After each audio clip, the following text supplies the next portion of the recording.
Next between among.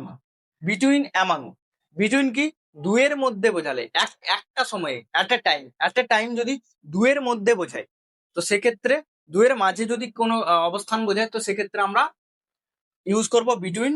আর among কখন দুয়ের বেশির মধ্যে বোঝায়। এক্সাম্পল দেখো, our nose is between our eyes, মানে আমাদের নাক দুটো চোখের মাঝে। তাহলে চোখ কটা? দুটো। তাহলে দুটো চোখের মাঝে কি আছে? নাকের অবস্থান। তাহলে নাক একসঙ্গে একটা নির্দিষ্ট টাইমে বোঝাচ্ছে, তখন আমরা বিটুইন ইউজ করছি। কেন? কারণ চোখ দুটো রয়েছে, দুয়ের মাঝে বোঝাইছে। আর যদি দুয়ের বেশি বোঝায়, তাহলে he is sitting among the crowd. Crowd, okay. তাহলে ক্রাউড মানে ভিড়, অনেকগুলো মানুষের ভিড়কে ক্রাউড বলে। আবার আরেকটা জিনিস জেনে রাখো, মব। মব মানেও অনেকগুলো মানুষের ভিড়কেই মব বলে, কিন্তু দুটো আলাদা আলাদা মিনিং। ক্রাউড মানে যেটা জাস্ট শান্তশিষ্ট জড়ো হয়েছে, যেমন ক্রিকেট খেলার মাঠে কি মানুষ শান্তশিষ্ট ভাবে জড়ো হয়েছে, সেটাকে আমরা ক্রাউড বলবো। আর মব মানে কি গুন্ডার দল, মারপিট করছে, ঝগড়া করছে, তো সেই দলকে আমরা, সেই মানুষের দলকে আমরা মব বলবো, ক্রাউড না।